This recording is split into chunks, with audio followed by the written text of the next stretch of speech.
Throughout this course, I've tried to emphasise practical matters, what you actually need to do as a teacher to engage your students and to teach your material effectively.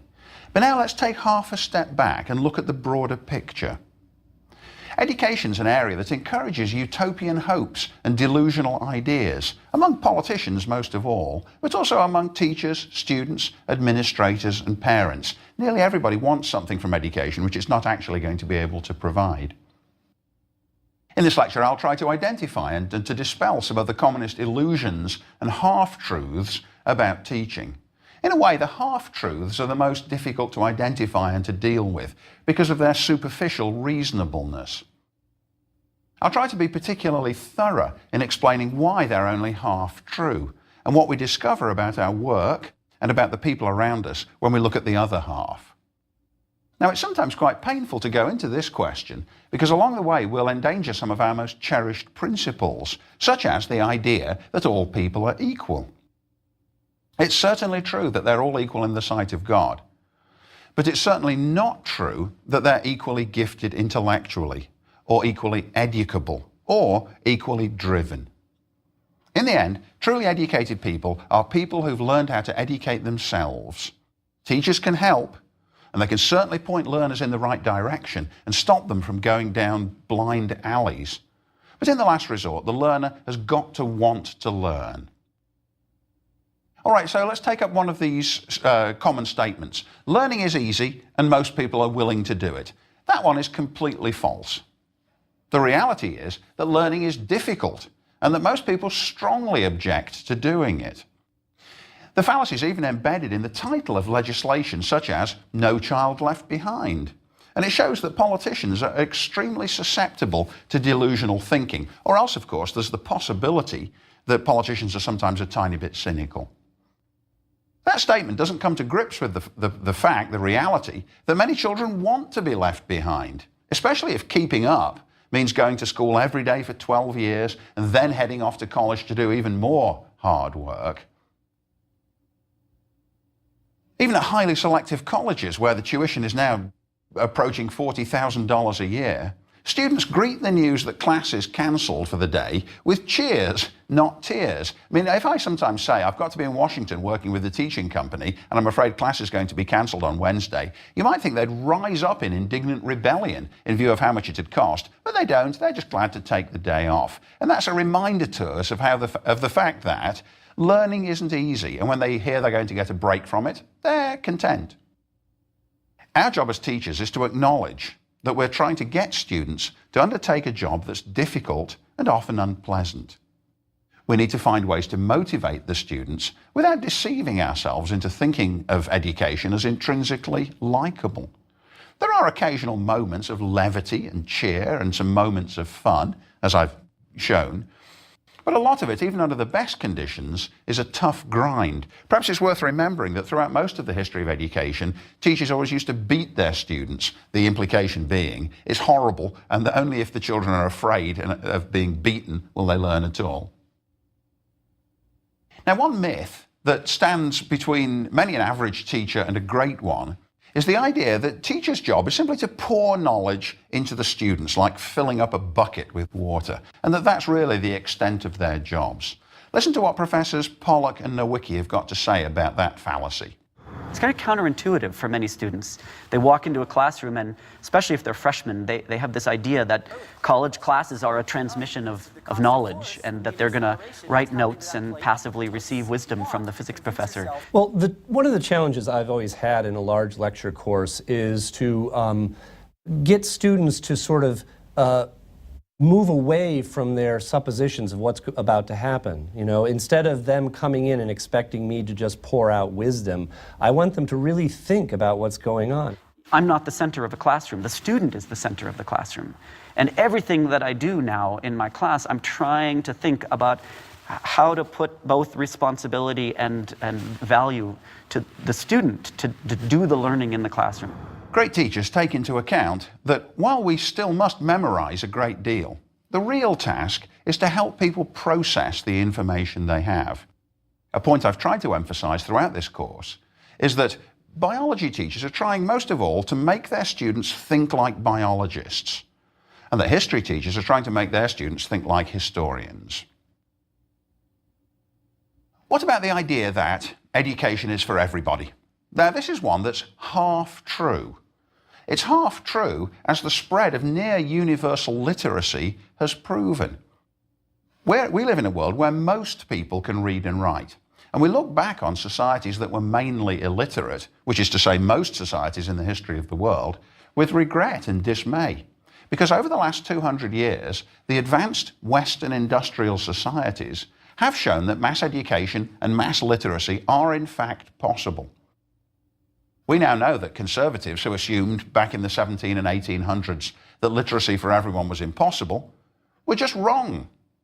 And we honour visionaries like Horace Mann, the founder of the American public school system, because he tried to convert what must then have seemed like a utopian hope into a practical reality. In Massachusetts in the 1830s and 40s, he was the state head of education and really set up an effective public school in which every child would be educated at the expense of the state for the first time. And it was an overwhelmingly successful project, which was widely imitated and led to the rise of mass literacy.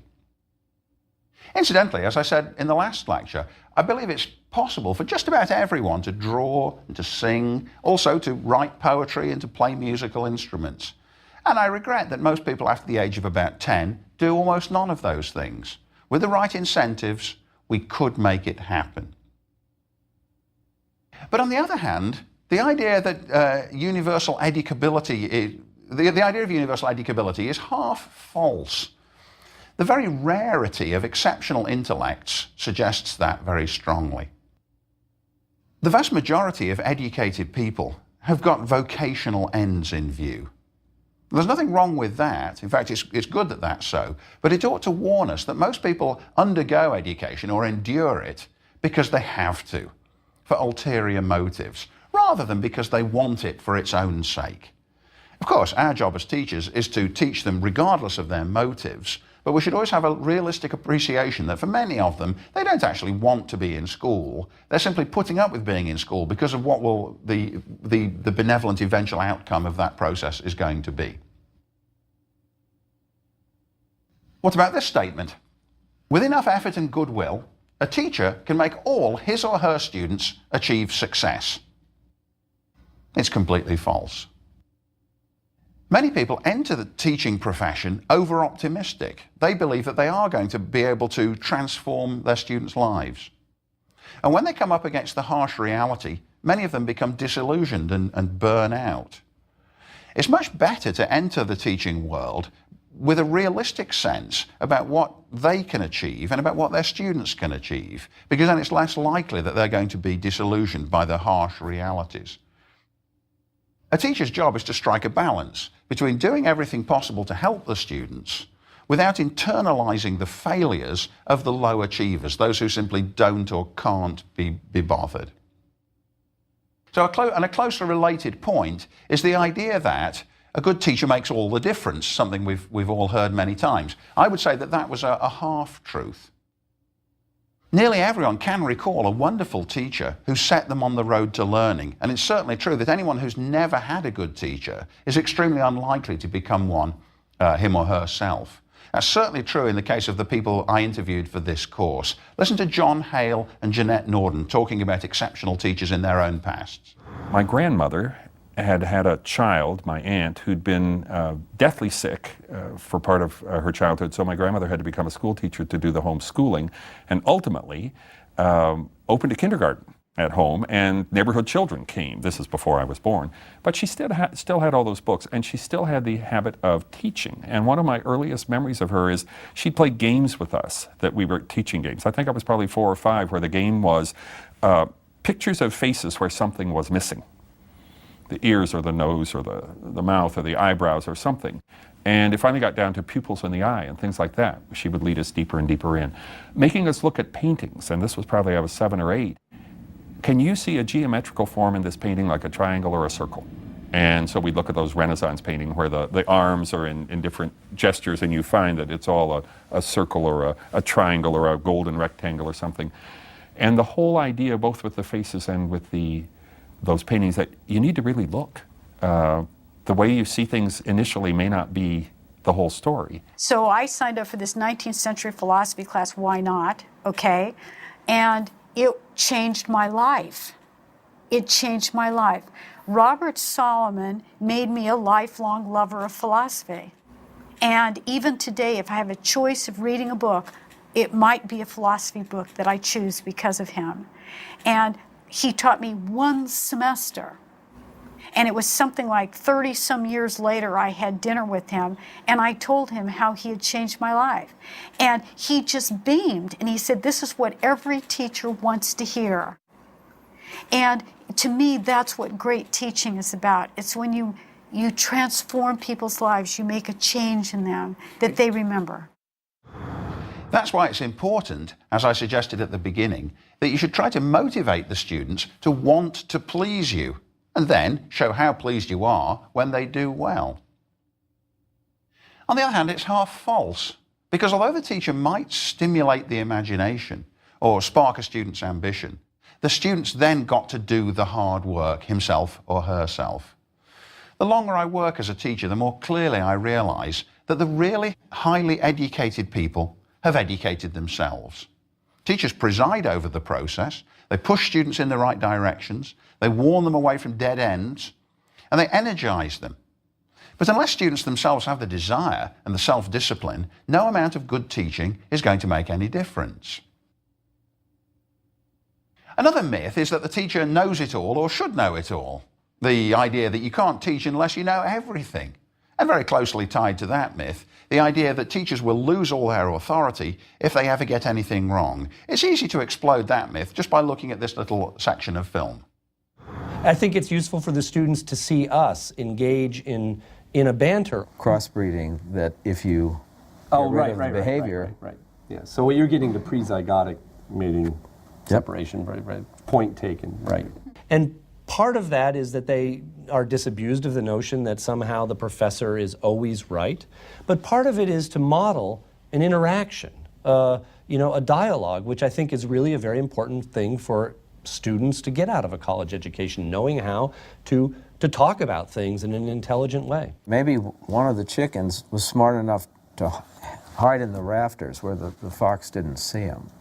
Is that? I mean, it's possible that it's random, but it's possible that those were the two somehow better chickens. I mean, it's true, foxes and chickens may not be the best place to do this. So here's another way to answer your question. But it gets at species versus interspecies, right? Yes. Both forces are very much at play, right? You could see in that clip from the Darwinian biology class, which Dr. Nowicki and his team teacher were doing, that the two teachers were actually in disagreement here. But that's all right. It's okay for them to disagree because these are complicated issues where intelligent people are still in disagreement. It also explodes the myth that teachers are completely objective. Now, we should try for objectivity as far as possible. We shouldn't be passionately partisan in our teaching. But the reality is that we're going to tend to favour one view over another, and that the students ought to be able to see us discussing and contending over those views.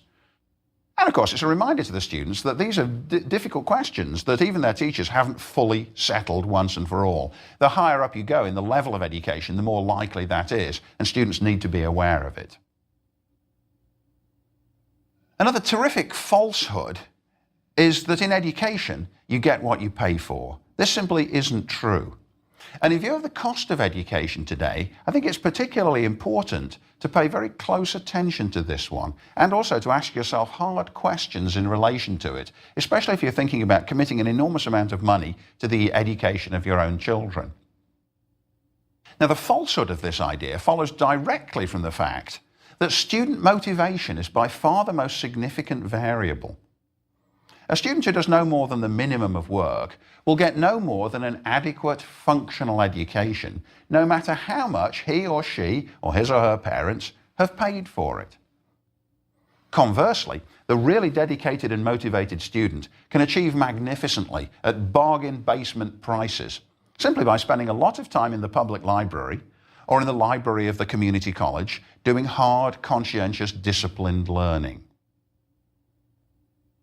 At the moment, state schools, state universities, cost much less than private universities.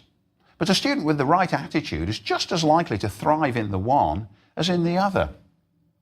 I teach at a private university where potential students and their parents on the college tour are told that there's a very favourable student-teacher ratio and that the students have easy access to their professors. It's true.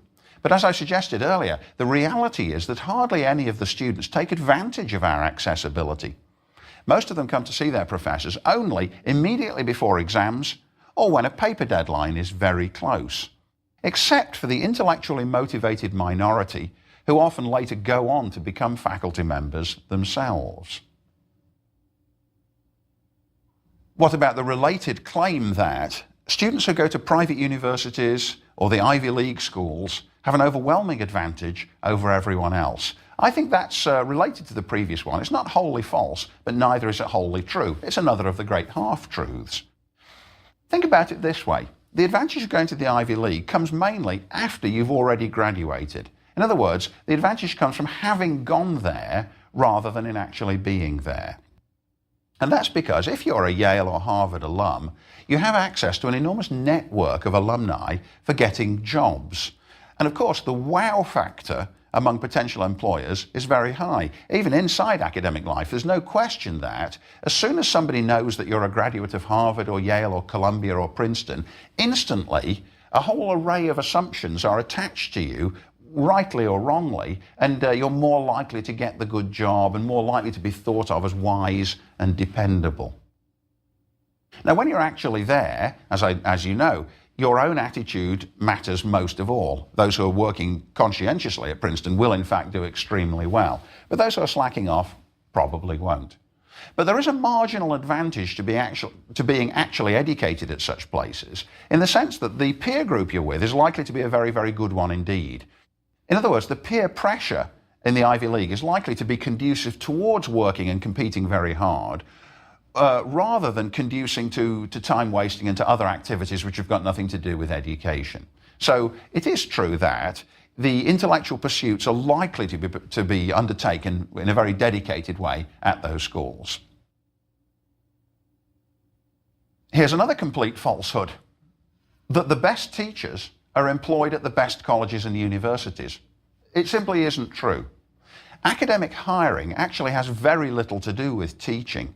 It's much more oriented around the candidate's research and writing, especially at the most competitive colleges and universities.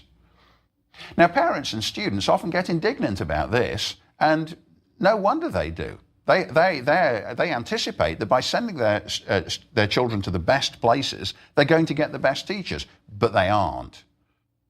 Now, the reason is that it's partly very, very difficult to tell ahead of time who's going to be a good teacher, because many of the qualities of a good teacher come out only over years of experience, or at least semesters worth of experience. But a typical job interview in academic life usually just includes teaching one sample class and making one presentation of scholarship to the rest of the faculty. Neither of these is a reliable long-term marker of conscientiousness or imaginativeness in the classroom.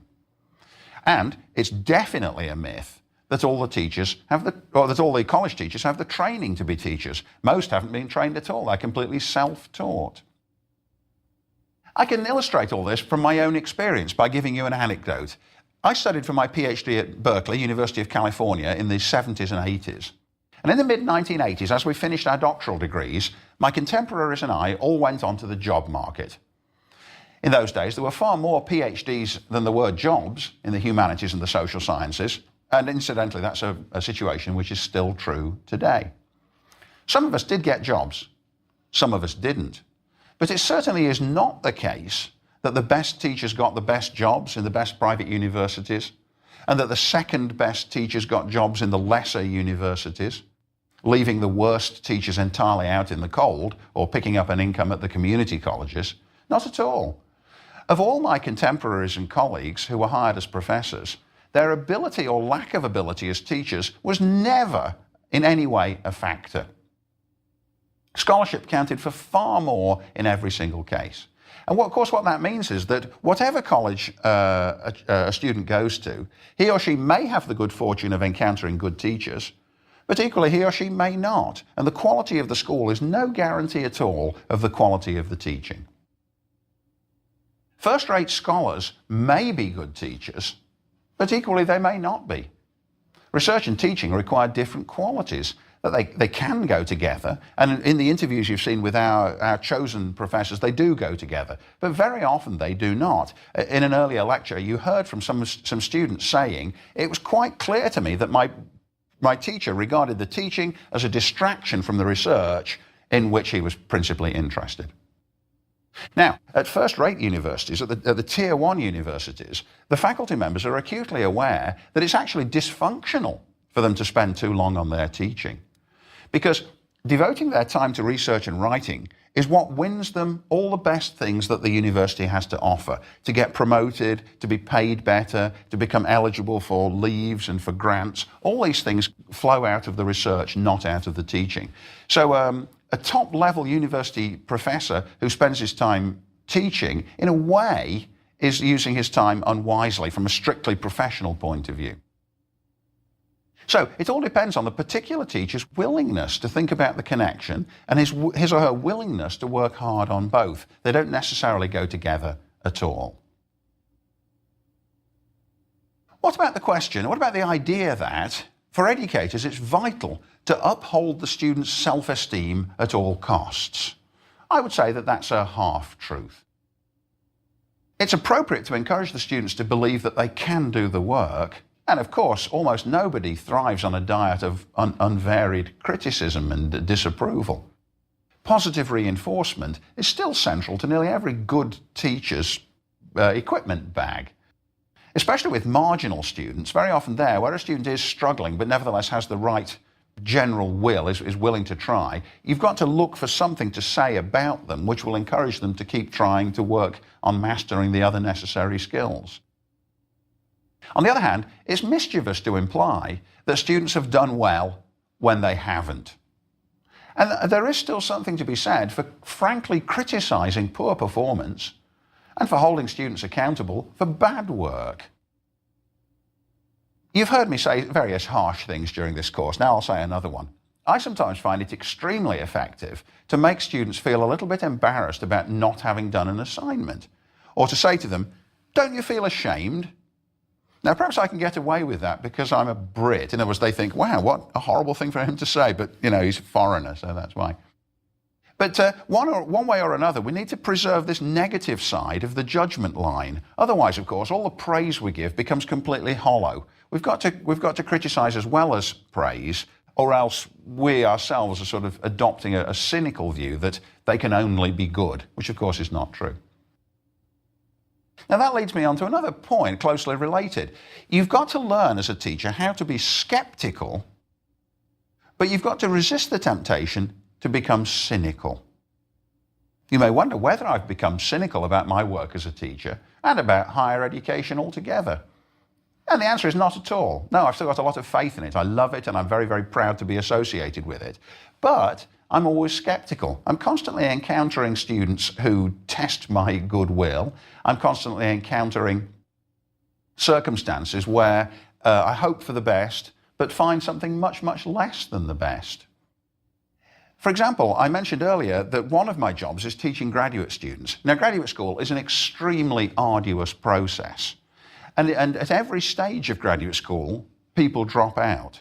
Even those who manage to do all the coursework and pass their general exams and go on to writing their dissertations, some even of those people drop out, because when it comes to the point, they're simply not able to do the research and writing of a dissertation. It's a very, very challenging and difficult thing to do, and it's no discredit to anyone to say that they ended up as an ABD, all but dissertation.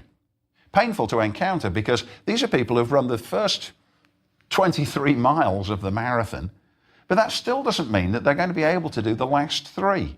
And then they have to go out into the world with the sense, grieving to them too, that they hadn't quite managed it in the job they'd set for themselves. Once you've seen it happen repeatedly, you know it's probably going to continue to happen. Now let's sum up the findings of this lecture. First of all, there's almost no correlation between money spent and education achieved. Even if that truth is painful and surprising, it's better to know it than to live in a fool's paradise. The American educational system is in several ways dysfunctional today, and it won't be fixed until more people, teachers above all, face the facts. Teachers have a responsibility to help their students, but the students must also help themselves. Information goes out of date quickly. Therefore, a fundamental element of great teaching is to engage students in their own education by teaching them to find information themselves, process it, and examine it critically. That is, your teacher's job is to help the students to get along very well without the teachers. We should be phasing out our own functionality. Passive recipients of knowledge are not going to retain information as long or as well as those who learn how to become responsible for their own lifelong education. Now, your goal as a teacher may be to convey information as disparate as the best way to dribble a soccer ball, how to drive a car, how to lead a change in management at work. As you teach the particular lesson, whatever it may be, you should also be showing your audience how to learn. The authors of the book Tools for Teaching said it this way very nicely. The more frequently students apply new concepts to different situations, the better they will be able to remember and use those new concepts. So don't tell students when you can show them, and don't show them when they can do it themselves. From here, in the next lecture, we'll go back to the issue of continual self-improvement by asking the question, how does a good teacher become a great one?